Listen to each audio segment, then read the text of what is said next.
राधे दोस्तों, आइए हमारे चैनल अलौकिक श्रद्धा में आपका स्वागत है। आज हम इस वीडियो में बैसाख माह महत्तम कथा अध्याय 24 सुनेंगे।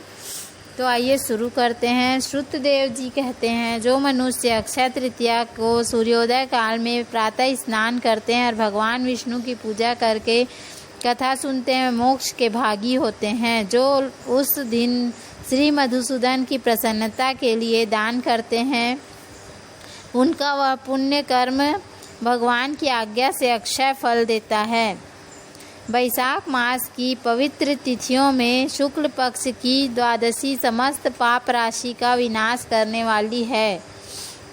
शुक्ल पक्ष की द्वादशी को योग्य पात्र के लिए जो अन्न दिया जाता है, उसके एक एक दाने में कोटि कोटि ब्राह्मण भोजन का पुण्य होता है। शुक्ल पक्ष की एकादशी तिथि में जो बैसाख की द्वादशी तिथि को तुलसी के कोमल दलों से भगवान विष्णु की पूजा करता है, वह समूचे कुल का उद्धार करके वैकुंठ लोक का अधिपति होता है।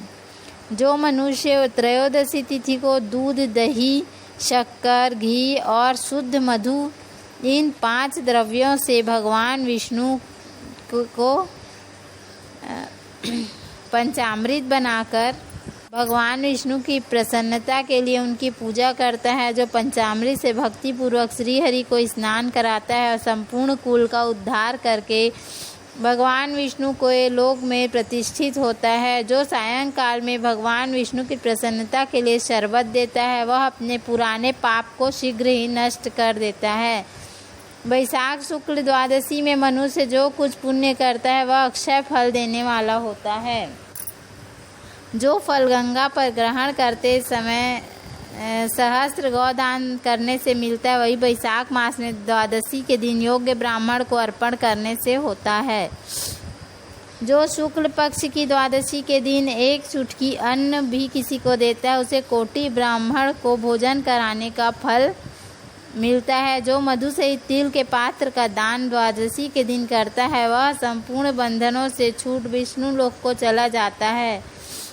शुक्ल पक्ष की एकादशी के दिन जो रात्रि जागरण करता है, वह जीते जी ही मुक्ति पाता है और उससे सब देवता प्रसन्न रहते हैं। इस विषय में एक प्राचीन इतिहास बताता हूँ, ध्यान से सुनो। प्राचीन काल में कश्मीर देश में देवव्रत नामक एक ब्राह्मण थे। उसके सुंदर रूप वाली एक कन्या थी, जो मालिनी के नाम से प्रसिद्ध थी। ब्राह्मण ने उस कन्या का विवाह सत्यशील नामक बुद्धिमान द्विज के साथ कर दिया। मालिनी कुमार्ग पर चलने वाली, पर पुरुषों से गुप्त संबंध रखने वाली व्यभिचारिणी होकर स्वच्छंदता पूर्वक इधर उधर रहने लगी। वह केवल अपनी इच्छाओं को पूरा करने के लिए, अपने सुख के लिए और आभूषण धारण करने के लिए पति का जीवन चाहती थी। वो अपने पति की शुभ चिंतक नहीं थी। उसके घर में कामकाज करने के बहाने उपपति रहा करता था। सभी जाति के मनुष्य शरणागत के रूप में उसके यहाँ ठहरते थे। वह कभी पति की आज्ञा का पालन नहीं करती थी। इसी दोष से उसके सब अंगों में कीड़े पड़ गए, जो काल, अनंतक और यम की भांति उसकी हड्डियों को भी छेद डालते थे। उन कीड़ों से उसकी नाक, जिह्वा और कान कट गए। उसके स्तन तथा अंगुलियां गल गईं। उसने लंगड़ापन भी आ गया। इस सब क्लेशों से मृत्यु को प्राप्त होकर वह नरक की यातनाएं भोगने लगी। 1,50,000 वर्षों तक वह तांबे के भांड में रखकर जलाई गई। 100 बार उसे कुत्ते की योनि में जन्म लेना पड़ा। तत्पश्चात सौवीर देश में पद्मबंधु नामक ब्राह्मण के घर में वह अनेक दुखों से घिरी हुई कुतिया हुई। उस समय भी उसके कान, नाक, पूंछ और पैर कटे हुए थे। उसके सिर में कीड़े पड़ गए थे और योनि में भी कीड़े भरे रहते थे। राजन, इस प्रकार 30 वर्ष बीत गए। एक दिन बैसाख मास की शुक्ल पक्ष की द्वादशी तिथि को पद्मबंधु का पुत्र नदी में स्नान करके पवित्र हो भीगे वस्त्र से घर आया। उसने तुलसी की वेदी के पास जाकर अपने पैर धोए। देवयोग से वह कुतिया वेदी के नीचे सोई हुई थी। सूर्योदय से पहले का समय था। ब्राह्मण कुमार के चरणोदक से वह नहा गई और तत्काल उसके सारे पाप नष्ट हो गए। तो फिर तो उसी क्षण उसे अपने पूर्व जन्म का स्मरण हो आया। पहले के कर्मों के याद आने से वह कुतिया तपस्वी के पास जाकर दीनता पूर्वक पुकारने लगी, हे मुने, आप हमारी रक्षा करें। उसने पद्मबंधु मुनि के पुत्र को अपने पूर्व जन्म के बुरे आचरण का पूरा वृत्तांत सुनाया और कहा, ब्राह्मण, जो कोई भी दूसरी युवती पति के ऊपर वशीकरण का प्रयोग करती है वह दुराचारणी मेरी ही तरह तांबे के पात्र में पकाई जाती है। पति स्वामी है, पति गुरु है और पति उत्तम देवता है। साध्वी स्त्री उस पति का अपराध करके कैसे सुख पा सकती है?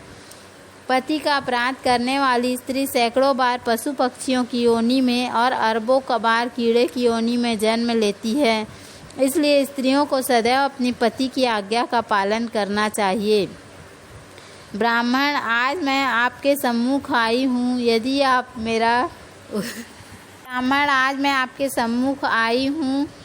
आप मेरा उद्धार नहीं करेंगे तो मुझे पुनः इसी यातनापूर्ण घृणित योनि में आना पड़ेगा। हे विप्रवर, मुझे पिशाचिनी योनि पापचारिणी को वैशाख शुक्ल पक्ष में अपना पुण्य प्रदान करके उबार लीजिए। आप जो पुण्य की वृद्धि करने वाली द्वादशी की है उसमें स्नान, दान और अन्न भोजन कराने से जो पुण्य होता है उससे मुझे दुराचारणी का भी उद्धार होता है। दुखिया के प्रति दया कीजिए। आपके स्वामी जगदीश्वर जनार्दन दीनों के रक्षक हैं, उनके भक्त भी उन्हीं के समान होते हैं। दीन वत्सल, मैं आपके दरवाजे पर रहने वाली कुतिया हूँ, मुझ दीनों के प्रति दया कीजिए, मेरा उद्धार कीजिए। उसका वचन सुनकर मुनि के पुत्र ने कहा, कुतिया, सब प्राणी की अपने किए हुए कर्मों का ही फल भोगते हैं। जैसे सांप को दिया हुआ शर्करा मिश्रित दूध केवल विष की वृद्धि करता है, उसी प्रकार पापी को दिया हुआ पुण्य उसके पाप में सहायक होता है। मुनि कुमार के ऐसा कहने पर कुतिया दुख में डूब गई और उसके पिता के पास जाकर रोते हुए बोली, पद्मबंधु बाबा, मैं तुम्हारे दरवाजे की कुतिया हूँ, मैंने सदा तुम्हारी जूठन खाई है, मेरी रक्षा करो, मुझे बचाओ। गृहस्थ महात्मा के घर पर जो पालतू जीव रहते हैं उनका उद्धार करना चाहिए, यह वेद वेत्ताओं का मत है। चांडाल कौवे कुत्ते के प्रतिदिन गृहस्थों के दिए हुए टुकड़े खाते हैं, अतः उनकी दया के पात्र हैं। जो अपने ही पाले हुए रोग आदि से ग्रस्त एवं असमर्थ प्राणी का उद्धार नहीं करता वह नरक में पड़ता है, यह विद्वानों का मत है। दयालु होने के कारण आप मेरा उद्धार कीजिए। दुख से आतुर हुई कुतिया की यह बात सुनकर घर में बैठे हुए मुनि के पुत्र तुरंत घर से बाहर निकले। उस समय पद्मबंधु जी ने अपने पुत्र से पूछा कि ये क्या वृत्तांत है? तब पुत्र ने सब बात कह सुनाई। उसे सुनकर पद्मबंधु जी बोले, बेटा, तुमने कुतिया से ऐसा वचन क्यों कहा? साधु पुरुषों के मुंह से ऐसी बातें नहीं निकलती। वत्स, देखो तो सब लोग दूसरों का उपकार करने के लिए हमेशा तैयार रहते हैं। चंद्रमा, सूर्य, वायु, रात्रि, अग्नि, जल, चंदन, वृक्ष और साधु पुरुष सदा दूसरों की भलाई में लगे रहते हैं। दैत्यों की महाबली जानकर महर्षि दधीचि ने देवताओं का उपकार करने के लिए दयापूर्वक उन्हें अपने शरीर की हड्डी दे दी थी। तब सुनकर पद्मबंधु जी ने संकल्प किया, कुतिया, ले, मैंने द्वादशी का महापुण्य तुझे दे दिया। ब्राह्मण के इतना कहते ही कुतिया ने सहसा अपने प्राचीन शरीर का त्याग कर दिया और दिव्य देह धारण कर दिव्य वस्त्र आभूषण से विभूषित हो बैकुंठ लोक को चली गई। वहाँ महान सुखों का उपभोग करके इस पृथ्वी पर भगवान नर नारायण के अंश से उर्वशी नाम की श्रेष्ठ अंगों वाली देवताओं की प्रिय अप्सरा हुई, जिसे योगी जन योग द्वारा प्राप्त करते हैं। इस तिथि को संसार में प्रसिद्ध किया। भगवान की प्यारी पुण्य बढ़ाने वाली इस तिथि को संसार में प्रसिद्ध किया। करोड़ों सूर्य ग्रहण और चंद्र ग्रहण से भी अधिक पुण्य देने वाली और सब यज्ञों से अधिक ऐसी तिथि उस ब्राह्मण ने तीनों लोकों में प्रसिद्ध कर दी। वैशाख माह महत्तम कथा अध्याय 24 संपूर्णम। बोलो श्री हरि विष्णु भगवान की जय। तो उम्मीद है आपको हमारा वीडियो पसंद आया होगा। यदि हमारा वीडियो पसंद आया तो वीडियो को लाइक करें, चैनल को सब्सक्राइब करें। धन्यवाद। राधे राधे।